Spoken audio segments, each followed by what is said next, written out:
ये देखो फिर से शुरू हो गई। मैं तो परेशान हो गई हूँ इस लड़की से। क्या हुआ माँ, क्यों इतना गुस्सा कर रही हो? गुस्सा न करूं तो क्या करूं? हाँ, कब से आवाज लगा रही हूँ लेकिन इन मैडम को एक बार में सुनाई कहाँ देता है। ओहो माँ, आप ही देखो ना, मैंने कितना सुंदर डिजाइन बनाया, बस इसी में ध्यान लगा था मेरा, शायद इसीलिए आपकी आवाज सुनाई नहीं दी होगी। अच्छा बताओ क्या काम है, मैं पूरा कर लूंगी। कुछ काम नहीं, खाने की थाली कब से लगा कर रखी है, अब महारानी को फुर्सत मिल गई हो तो चलकर खा लो। क्या खाना खाना है? अब आप शुरू करो, मैं बस 2 मिनट में आऊँ। हाँ हाँ पता है तेरे 2 मिनट। इतना कहकर हिना की माँ सुमित्रा गुस्से में वहाँ से चली गई और फिर खाने की मेज पर। अरे क्या हो गया, इतने गुस्से में क्यों हो भाग्यवान? अब आप ही समझा लीजिए अपनी लाडली को, मेरी तो एक नहीं सुनती। हाँ तो क्या हो गया, तुम पे ही तो गई है। आपको मजाक सूझ रहा है? यहाँ मेरा दिमाग खराब हो रहा है, सारा दिन बस मेहंदी के डिजाइन बनाती रहती है और कोई काम ही नहीं है इसे। इसका मतलब वो सच में तुम पर ही गई है। तुम्हें भी तो मेहंदी लगाने का बड़ा शौक था ना इस उम्र में? हाँ, पर मैं घर का सारा कामकाज निपटाने के बाद ये सब करती थी। अरे ये तो खाना पीना भी छोड़कर बैठी है। सुमित्रा अपने पति सुरेश से हिना की शिकायतें कर ही रही थी कि तभी हिना वहाँ आ गई। क्या बनाया माँ? खुशबू तो बड़ी अच्छी आ रही है। मिल गई तुझे फुर्सत? हाँ माँ, देखो ना मेरा आज का डिजाइन, पापा देखिए ना कैसा है। सच में डिजाइन तो वाकई बढ़िया बनाया है लाडो। ये लाडो बोल बोल कर आपने ही इसका दिमाग खराब करके रखा है। मेरी जान को कितना काम है पता है, ती जा रही है, मगर ये लड़की मेरी बिल्कुल मदद नहीं करती। ओहो, आज सिर्फ खरी खोटी ही सुनाओगी या कुछ खाना भी मिलेगा भाग्यवान? सुरेश की बात सुनकर सुमित्रा की हंसी निकल गई और उसे हंसता देख सभी लोग हंसने लगे। हिना अपने माता पिता की अकेली संतान थी। हिना को बचपन से ही मेहंदी के नए नए डिजाइन बनाने का बड़ा शौक था। वो कागज पर रोज कुछ न कुछ नया बनाने की कोशिश करती और फिर उसे अपने या अपनी माँ के हाथों पर लगाती। हिना के कॉलेज की पढ़ाई भी अब पूरी हो गई थी तो अब उसके लिए रिश्ते आने भी शुरू हो गए थे। अरे सुमित्रा कहाँ हो, जल्दी आओ। क्या हुआ जी? जरा इस फोटो को तो देखो, कैसा है लड़का? दिखने में तो बहुत ही बढ़िया है। हाँ, वो कानपुर वाले फूफा जी है ना, उन्होंने बताया इस लड़के के बारे में। अपनी हिना के लिए कैसा रहेगा? लड़का काम क्या करता है और परिवार में कौन कौन है? फूफा जी बता रहे थे कि कानपुर में इनका अपना कारखाना है, वहाँ ये अपना दोने पत्तल और डिस्पोजल वगैरह बनाते हैं। ये अच्छा पैसा कमा लेता है, फूफा जी की रिश्तेदारी में है। हाँ, पर उससे पहले ये फोटो एक बार हिना को तो दिखा दो, उसे लड़का पसंद आ जाए तभी बात आनी चाहिए ना। अरे हाँ, ये भी सही कह रही हो। लाडो, ओ लाडो, अरे कहाँ है बिटिया? सुरेश ने फौरन जाकर कमल की फोटो हिना को दिखाई तो हिना को भी कमल पसंद आ गया। उधर कमल को भी हिना पहली ही नजर में भाग गई और इस तरह से कुछ ही दिनों में कमल और हिना की शादी खूब धूमधाम से हो गई। शादी के बाद कमल और हिना अपनी गृहस्थी में बहुत खुश थे। फिर एक शाम। ये क्या लिख रही हो हिना? लिख नहीं रही हूँ, मेहंदी का डिजाइन बना रही हूँ। अच्छा, पर कागज पर क्यों? प्रैक्टिस तो रोज ही करनी होती है ना, तो इसीलिए कागज पर बनाती हूँ। अच्छा अच्छा, अब जरा दिखाओ तो सही। अरे वाह, ये डिजाइन क्या सच में तुमने बनाया है? हाँ अच्छा है ना, अब मैंने और भी बना कर रखे हैं, रुकिए मैं भी लेकर आती हूँ। हिना ने अपने बनाए सारे डिजाइन्स कमल को दिखाए जो कमल को बहुत पसंद आए। हिना की खूब तारीफ की। सब कुछ अच्छा चल रहा था और ऐसे ही हंसी खुशी दिन बीत रहे थे। लेकिन फिर एक सुबह। हेलो, क्या हुआ राठी जी, इतनी सुबह सुबह फोन क्यों किया? सर आप जल्दी से आ जाइए, गजब हो गया, अपनी फैक्ट्री में आग लग गई है सर, सब कुछ जल गया सर, कुछ भी नहीं बचा सर, जल्दी आ जाइए आप। फोन पर अपने मैनेजर की बात सुनकर कमल के पैरों तले जमीन खिसक गई। फैक्ट्री देखा, वाकई फैक्ट्री पूरी तरह से जल रही थी। तभी एक जलती हुई बड़ी सी लकड़ी कमल पर आ गिरी जिसकी वजह से वो बुरी तरह झुलस गया। उसे फौरन अस्पताल पहुंचाया गया और यहाँ से सब कुछ बदल गया। फैक्ट्री के काम को बढ़ाने के लिए कमल ने हाल ही में कई सारी नई मशीनें लोन पर खरीदी थी। मशीनें तो नहीं बची, लेकिन लोन चुकाने के चक्कर में पहले कमल की गाड़ी बिकी और फिर घर। मजबूर होकर कमल और हिना किराए के मकान में रहने लगे थे। फिलहाल कमल की हालत ऐसी नहीं थी कि वो कोई और काम कर सके। ऐसे में हिना ने घर चलाने का जिम्मा उठाया और वो घर घर जाकर औरतों के हाथों पर मेहंदी लगाने लगी। हालांकि इस काम से उसे बहुत कम पैसे ही मिल पा रहे थे, लेकिन हिना फिर भी पूरी मेहनत। क्या से क्या हो गया? मैं किसी काम का नहीं रहा, हम बर्बाद हो गए। मैंने कहा था तुम्हें रानी बनाकर रखूंगा, मगर मेरे रहते हुए भी तुम्हें कितना संघर्ष करना पड़ रहा है। ऐसा क्यों कह रहे हैं आप बिल्कुल चिंता मत कीजिए, देखना धीरे धीरे सब ठीक हो जाएगा। हिना चाहती थी कि वो अपना एक पार्लर खोले, लेकिन फिलहाल ये मुमकिन नहीं था। मेहंदी लगाने का काम भी सीजन पर ही मिल पाता था, तो अब खाने पीने की भी होने लगी। ऐसे में हिना ने एक सेठ के घर मेड का काम करना शुरू कर दिया। और फिर एक दिन, सुन, तुझे कोई मेहंदी वाली पता है क्या? क्यों मैडम? अरे वो तीज आ रही है ना, तो मेहंदी लगवानी थी। हाँ, बाहर इतनी गर्मी है, अब ऐसे में कौन बाहर जाए, तो घर पर ही आकर कोई लगा दे तो बढ़िया रहेगा। अब हाँ मैडम, मैं बहुत अच्छी मेहंदी लगाती हूँ, आप मुझसे लगवा लो। ना ना ना, अगर खराब कर दी तो? तीज की पार्टी है मेरे यहाँ, मेहंदी तो बढ़िया ही लगवानी है मुझे। मैडम आप बिल्कुल चिंता मत कीजिए, और रुकिए, मैं अभी आपको कागज पर मेहंदी का डिजाइन बनाकर दिखाती हूँ, फिर आगे आप ही तय करना। इतना कहकर हिना ने फौरन एक कागज लिया और कुछ ही देर में उस पर एक बहुत ही सुंदर मेहंदी का डिजाइन बना दिया। और फिर, अरे वाह, ये तो सच में बहुत सुंदर, बिल्कुल नया और बहुत ही खूबसूरत डिजाइन है। अब तो ये डिजाइन मेरे हाथ पर भी सेम टू सेम लगा देगी ना? हाँ मैडम, आप मुझ पर विश्वास कीजिए, मैं बचपन से ये करती आई हूँ। उस दिन हिना ने पूरे मन से अपनी मालकिन के दोनों हाथों पर मेहंदी लगाई। हिना ने जो डिजाइन बनाया था वो एकदम नया था और सुंदर भी। फिर अगले दिन, नमस्ते साहब, वो आपको कुछ? हाँ, मैं तुम्हारा ही इंतजार कर रहा था। ये कल शिवानी के हाथों पर तुम ही ने मेहंदी लगाई थी ना? जी साहब, मैंने ही लगाई थी। अब कोई गलती हो गई क्या मुझसे? नहीं, ऐसी कोई बात नहीं है। बस ये जानना था तुमसे कि मेहंदी का वो डिजाइन कहाँ से देखकर लगाया तुमने? कहीं से नहीं साहब, वो तो मैंने खुद से सोचा था। मैं कभी कहीं से देखकर डिजाइन नहीं बनाती। अच्छा, अगर ऐसा है तो जरा ये कागज और जरा इस पर एक मोर की थीम पर बेस्ड एक डिजाइन बनाकर दिखाओ, पर याद रहे डिजाइन बिल्कुल नया होना चाहिए। जी साहब, बस 2 मिनट दीजिए। हिना ने बस कुछ मिनटों के अंदर वो करके दिखा दिया, जिसे देखकर उसका मालिक साहिल मल्होत्रा हैरान रह गया। वाह, सच में कमाल है ये तो। अब तुमने डिजाइनिंग सीखी है क्या कहीं से? नहीं साहब, सीखी तो नहीं, लेकिन मुझे बचपन से ही शौक है मेहंदी लगाने का, तो बस इसीलिए। समझ गया। देखो हिना, तुम्हारा हुनर लाजवाब है और तुम्हें अपने इस हुनर को ऐसे बेकार नहीं जाने देना चाहिए। जी मतलब? तुम्हें पता है ना, मेरी फैक्ट्री में लेडीज कपड़ों के लिए कपड़ा बनता है, लेकिन काफी समय से मैं परेशान हूँ क्योंकि सूट साड़ियों वगैरह के लिए मेरे पास डिजाइन्स की कमी पड़ गई है। लेकिन अब लगता है ये कमी नहीं रहेगी। बोलो, बतौर डिजाइनर मेरे लिए काम करोगी तुम? जी साहब, बिल्कुल करूंगी। ये हिना के लिए सपने के सच होने जैसा था। अब वो काम वाली बाई से एक डिजाइनर बन गई। वो साहिल की फैक्ट्री में बनने वाले कपड़ों के लिए हर रोज नए नए डिजाइन्स बनाने लगी और इसके बाद साहिल के फैक्ट्री में बनने वाले कपड़े की डिमांड काफी बढ़ गई और इसके चलते हिना को भी उसके काम की बढ़िया सैलरी मिलने लगी। हिना अब अपनी कमाई से न सिर्फ अपना घर खर्च चलाने लगी, बल्कि उसने शहर के बढ़िया डॉक्टर से कमल का इलाज भी कराया, जिससे कमल बहुत जल्दी ठीक हो गया और उसने भी काम करना शुरू कर दिया। पर इस सब में पूरा 1 साल बीत गया और एक बार फिर से तीज का त्योहार आया। देखिए तो कैसी लग रही हूँ मैं? बिल्कुल चांद जैसी लग रही हो। हिना ने नई हरे रंग की साड़ी पहनी हुई थी जो उसने खुद डिजाइन की थी और वाकई वो उसमें बहुत ही सुंदर लग रही थी। हिना, तुम सच में बहुत बहादुर हो। मैं तो उस हादसे के बाद उठकर खड़ा ही नहीं हो पाता, लेकिन तुमने सब कुछ ठीक कर दिया। तीज का ये त्योहार ही इसलिए है जी, मैं आपको कभी कुछ नहीं होने दूंगी।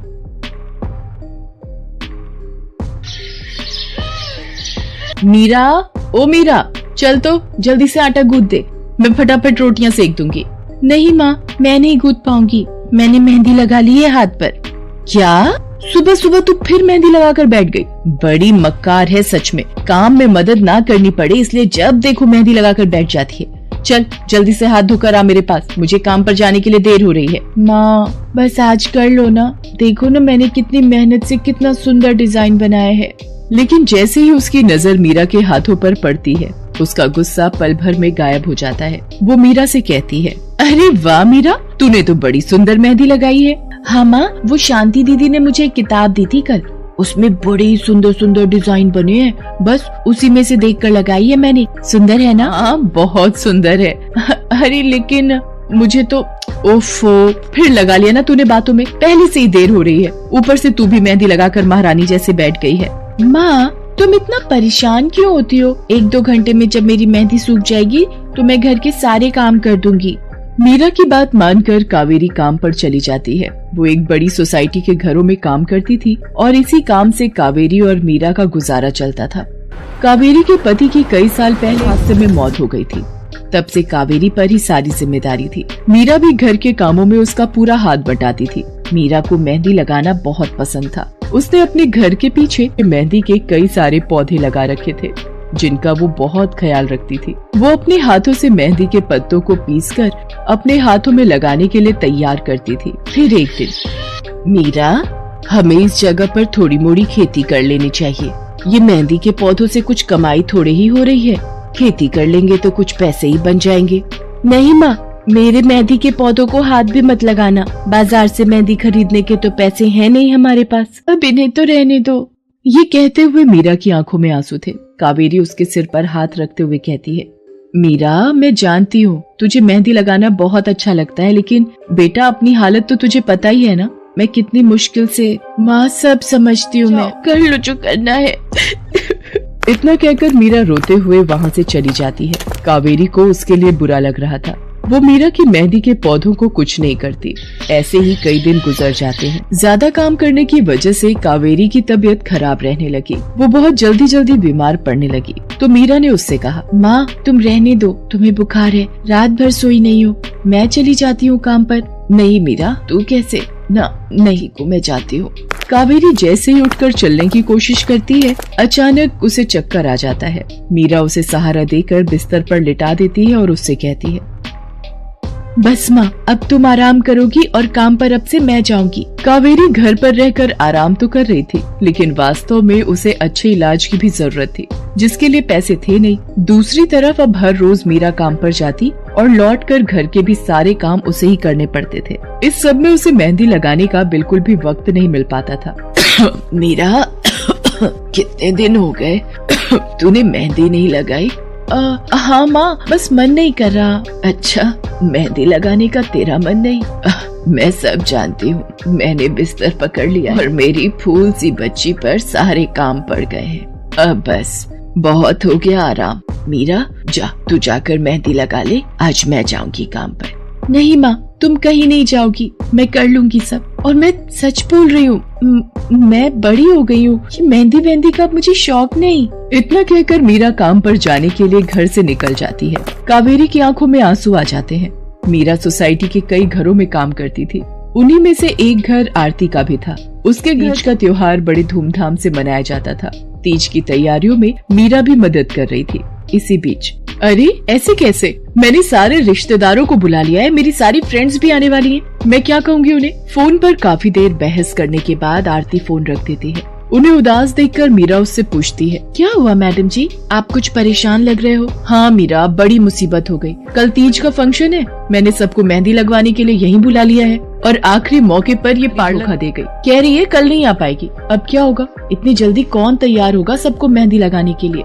मैडम जी, वैसे मैं भी ठीक ठाक मेहंदी लगा लेती हूँ। अरे हाँ, कावेरी ने मुझे बताया तो था एक बार कि तुझे मेहंदी लगाने का बहुत शौक है। वैसे मुझे तो कोई परेशानी नहीं है। तू देख ले बेटा, बहुत सारे हाथ लगाने होंगे और मेहंदी बढ़िया लगनी चाहिए सबके। आप बिल्कुल चिंता मत करिए मैडम जी, मैं सब अच्छे से करूँगी। बहुत दिनों बाद मीरा के चेहरे पर खुशी थी। उसने घर पहुंचते ही मेहंदी के खूब सारे पत्ते तोड़कर पत्थर पर पीसना शुरू कर दिया। ये देखकर कावेरी ने मीरा से कहा, अरे शाम हो गई है, अब मेहंदी मत लगा, मौसम भी ठंडा है बेटा। ये मेहंदी मैं अपने लिए नहीं पीस रही माँ, वो 5वें फ्लोर वाली मैडम जी है ना, कल उनके यहाँ लगानी है। अच्छा बेटा, पर ध्यान से बेटा, वो बड़े लोग हैं, कोई गलती ना हो जाए। माँ, तुम बिल्कुल चिंता मत करो, मेहंदी लगाने में मुझसे कभी कोई गलती हो ही नहीं सकती। मीरा खूब सारी मेहंदी तैयार करके अगले दिन आरती के घर पहुंच जाती है। वो अपनी मेहंदी को कोन में भरने लगती है कि तभी आरती की एक फ्रेंड आरती से, आरती, ये किसे बुला लिया तुमने? मैंने जिस पार्लर का नंबर दिया था तुम्हें, उससे बात नहीं हुई क्या? हुई तो थी, लेकिन उसने आखिरी वक्त पर मना कर दिया। तुम बिल्कुल चिंता मत करो, ये मीरा है, मेरी हाउसमेड है ना कावेरी, ये उसी की बेटी है। बहुत अच्छी मेहंदी लगाती। जया स्वभाव से बहुत, वो रोजाना सरला से बात बात पर लड़ती रहती थी। सरला का पति किशन शहर में मजदूरी करता था, इसलिए वो कभी कभी ही गाँव आ पाता था। किशन शहर से घर खर्चे के लिए पैसे भेजता तो 2 लिफाफे भेजता, एक अपनी माँ के नाम और एक अपनी पत्नी के नाम। पर जया सरला के पैसे भी अपने पास ही रख लेती थी। ऐसे ही एक दिन, ये सरला देवी और जया जी के नाम के मनी ऑर्डर हैं। लाओ लाओ भैया, जल्दी से मुझे दे दो। ये सरला देवी के हस्ताक्षर करके ही उन्हें मिलेगा। माँ जी आराम कर रही हैं, लाओ मैं अंगूठा लगवा कर लाती हूँ। ए बुढ़िया, जल्दी से इस कागज पर अंगूठा लगा दे। भैया मनी ऑर्डर मुझे दे दो। जया सारे पास रख लेती है और अपने और बेटे बिट्टू के लिए खाने पीने की चीजें खरीद लाती है। माँ बहुत भूख लगी है। ये देख मैं तेरे लिए कितने सारे पकवान लाई हूँ, पूड़ी, छोले, समोसे, कचौड़ी। चल हम दोनों मिलकर खाते हैं, मजा आ जाएगा। जया बहू, बहुत भूख लगी है, सुबह से कुछ भी नहीं खाया है। अगर थोड़ा सा कुछ खाने को मिल जाता तो। पता नहीं इस बुढ़िया को कितनी भूख लगती है, जब देखो हम माँ बेटे के खाने पर नजर लगाती रहती है। ये ले पकड़, आ दे रही हूँ, अब रात तक कुछ खाने को नहीं मिलेगा। और तुझे तो मैंने बोला था कि कपड़े धो देना, तेरे से अभी तक कपड़े नहीं धुले। ये कचौड़ी खाकर चुपचाप सारे कपड़े धो देना, नहीं तो मुझसे बुरा कोई नहीं होगा। बेचारी सरला कचौड़ी का एक टुकड़ा खाकर भला क्या पेट भरती। वो फिर से दोबारा काम पर लग जाती है। एक दिन किशन शहर से वापस आने वाला था। जया को पता था कि जब किशन सरला से पूछेगा कि वो उसे पैसे बराबर भेजता है तो उसे मिलते हैं या नहीं। ये बात सोचकर जया थोड़ा घबरा जाती है और वो सरला से कहती है, ओ बुढ़िया, अगर तूने अपने बेटे से कहा कि तुझे उसके भेजे हुए पैसे नहीं मिलते तो मुझसे बुरा कोई नहीं होगा। वो तो एक दिन रहकर चले जाएंगे, उसके बाद जो मैं तेरा हाल करूंगी ना, फिर तू देखती रह जाएगी। इसलिए अपने बेटे के सामने दुखड़े रोने की कोशिश मत करना। नहीं बहू, मैं किशन को कुछ नहीं कहूंगी। माँ मैंने तुम्हें पैसे भेजे थे, वो तुम्हें मिल गए थे ना? अरे आप बिना कैसी बातें करते हो, माँ जी को मैं बराबर से पैसे देती रहती हूँ। माँ जी ये लो गरम गरम पनीर के पकौड़े, आप भी खाओ। किशन 2 दिन रहकर शहर वापस चला जाता है। जया फिर से अपने रूप में आ जाती है। दिन भर सरला काम कर दिन चक्की से आटा पिसवा कर लौट रही थी कि अचानक उसे चक्कर आ जाते हैं। रिक्शा में जाती एक लड़की देख लेती है। भैया इन्हें उठाने में मेरी मदद करो, बेचारी पता नहीं कौन है। सुमन, ये तेरे साथ कौन है? ये रास्ते में बेहोश हो गई थी, मैं इन्हें घर ले आई, लगता है इन्हें होश आ गया है, अचानक शहर बुलाया है। वहाँ जाकर अब यही बोलना पड़ेगा कि बुढ़िया की तबीयत खराब थी इसलिए नहीं ला सकी। जया बिट्टू को लेकर किशन के पास शहर पहुँचती है। क्या हुआ जया, माँ तुम्हारे साथ नहीं आई? वो माँ जी की तबीयत कुछ ठीक नहीं थी, इसलिए मैंने उन्हें बोला कि वो गांव में ही रहें, बेकार में सफर करती तो उनकी तबीयत और खराब हो जाती। पर तुमने मुझे अचानक क्यों शहर क्यों बुला लिया? अरे वो हमारे सेठ जी की लड़की की शादी है, इसलिए उन्होंने बोला कि कोई ऊपर के कामों के लिए मिल जाए, मैंने सुला लेता हूँ, और माँ भी थोड़े दिन के लिए मेरे पास रह लेगी। चलो कोई नहीं, मैं तुम्हें मालकिन से मिलवा देता हूँ। देखो किशन, शाम को मेहंदी का समारोह है तो काम अच्छे से निपटाने हैं। जितने भी मेहमान आएंगे उनके स्वागत में कोई कमी ना होने पाए। आप चिंता मत करो मालकिन, सब हो जाएगा। ये मेरी पत्नी है, मैंने इसे गांव से बुला लिया, ये सब संभाल लेगी। जया मेहंदी समारोह की तैयारियों में काम करवाने लगती है। सब मेहमान आने लगते हैं। रिचा, मेहंदी वाली अभी तक नहीं आई, कितने बजे का टाइम दिया था? मम्मी मेरी उनसे बात हो गई है, बस कुछ ही देर में आती होंगी। लो वो आ गई। माँ जी ये यहाँ कैसे? मेहंदी वाली लड़कियों के साथ? हाँ यहाँ? जया तुम तो कह रही थी कि माँ बीमार है और गांव में है, पर माँ मेहंदी वाली लड़कियों के साथ क्या कर रही है? मुझे कुछ समझ नहीं आ रहा। मैं माँ के पास जा रहा हूँ। माँ तुम यहाँ इन सबके साथ? किशन बेटा, तू आप मेरे साथ इधर आइए, मैं आपको सब बताती हूँ। ये लड़की इनको सब कुछ बता देगी। शायद आप नहीं जानते हैं, आपकी पत्नी ने आपकी माँ पर बहुत जुल्म किए हैं, इसीलिए ये बेचारी अपना घर छोड़कर हमारे साथ रहने को मजबूर थी। सुमन किशन को सारी सच्चाई बताती है। सरला की आंखों में आंसू आ जाते। किशन सबके साथ जब घर आ जाता है। जया तुम्हें चाहिए, तुमने मेरी माँ के साथ इतना बुरा व्यवहार किया, तुम्हारी वजह से मेरी माँ दर दर भटक रही है। अब तुम मेरे साथ एक पल भी नहीं रहोगी। बिट्टू को मैं पाल लूंगा, अभी के अभी अपने मायके निकल जाओ। ऐसा मत कहो, मैं आप लोगों के बिना कैसे रहूंगी। मुझे माफ कर दो, मुझे माफ कर दो, मेरे से गलती हो गई। माँ जी मुझे माफ कर दो। किशन बेटा, मैं किसी से भी नाराज नहीं हूँ। जया बहू को माफ कर दे, गलती इंसान की है बेटा। मैंने जया बहू को माफ कर दिया। किशन जी आप चिंता मत कीजिए, आपकी माँ जी अब हमारे साथ ही काम करेंगी। उस दिन के बाद जया ने अपना व्यवहार बदल लिया। सरला ने मेहंदी लगाना नहीं छोड़ा, वो अपनी मेहंदी लगाने के काम को करती रही। जया को अपनी गलती का एहसास हो गया था। अब वो भी सरला की बहुत देखभाल करती थी।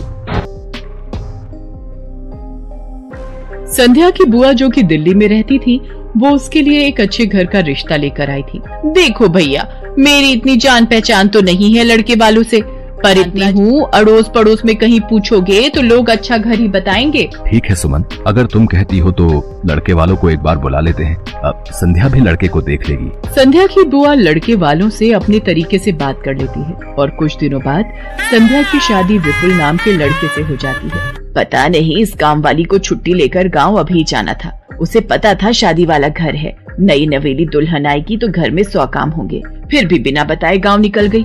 अब मैं दूसरी काम वाली इतनी जल्दी कहां से ढूंढूंगी। राजेश्वरी एक प्याली चाय दे दो तो बड़ी मेहरबानी होगी, सुबह से एक भी नहीं मिली है। तुम्हें तो जब देखो चाय पीने की पड़ी रहती है। पता भी है एक बर्तन नहीं है धुला हुआ जिसमें तुम्हारी चाय बना दो। ढेरों बर्तन रसोई में पड़े हैं झूठे। माँ मैं कॉलेज जा रही हूँ, तुम मुझे ये मत कहना कि मैं छुट्टी कर लूँ और तुम्हारे साथ घर का काम करवाऊँ। मेरा आज बहुत बड़ा प्रोजेक्ट सबमिट होना है, इसलिए मैं तो कोई काम नहीं कर सकती। ये लो, अब इसे भी अभी कॉलेज जाना था। अब मैं क्या करूं, कुछ समझ नहीं आ रहा। संध्या की सास राजेश्वरी अभी काम वाली को लेकर परेशान हो ही रही थी। तभी संध्या राजेश्वरी की सारी बातें सुन लेती है और रसोई में जाकर बर्तन धोने लगती है। संध्या बहू, तुम ये रसोई में क्या कर रही हो? हटो हटो हटो, ये झूठे बर्तन तुमसे थोड़ी करवाऊंगी। अभी तुम्हारे हाथों की मेहंदी भी नहीं उतरी। माँ जी आप परेशान मत हो, मैं थोड़ी देर में ही सारा काम निपटा दूंगी। आप अकेले इतना काम नहीं कर पाओ। ठीक है, अगर तुम कहती हो तो मैं कोई और काम कर लेती हूँ। माँ पड़ोस में किसी से पता करो, शायद कोई और काम वाली मिल जाए। मैंने पूछा था, पर अभी किसी भी काम वाली के पास समय नहीं है। पुलकित काम पर चला जाता है, संध्या सारे घर का काम करती है। अब तो रोजाना ही ऐसा होने लगा। काम वाली तो थी नहीं। संध्या की ननद पूजा सुबह होते ही कॉलेज निकल जाती और सास पैरों में दर्द के बहाने बिस्तर पर आराम करती। संध्या तो मानो घर के काम हो गई। एक शाम, माँ तुम बिल्कुल सही बहू ढूंढ कर लाई हो। बेचारी गरीब घर की है, इसलिए चुपचाप संस्कारी बहू की तरह घर के काम कर लेती है। अगर कोई पैसे वाले घर की लड़की बहू बनाकर ले आती तो वो पूरे घर को अपने इशारों पर नचाती और तुम और मैं बस बर्तन घिसते रह जाते। तभी तो मैंने इसकी बुआ को शादी के लिए हाँ कह दिया था। मुझे पता है ये गरीब घर की लड़कियां बड़ी सीधी सादी बहुएं साबित होती हैं। अब काम वाली गांव भाग गई। सोच ये ना होती तो कौन काम करता। राजेश्वरी, तुम दोनों माँ बेटी को तो संध्या बहुगुजार होना चाहिए। बेचारी ने आते से ही पूरा घर संभाल लिया। ऐसे ही दिन बीत रहे थे। संध्या सभी घर वालों की देखभाल का पूरा ध्यान रखती थी। एक दिन, क्या हुआ पुलकित बेटा, तुम इतने परेशान क्यों हो?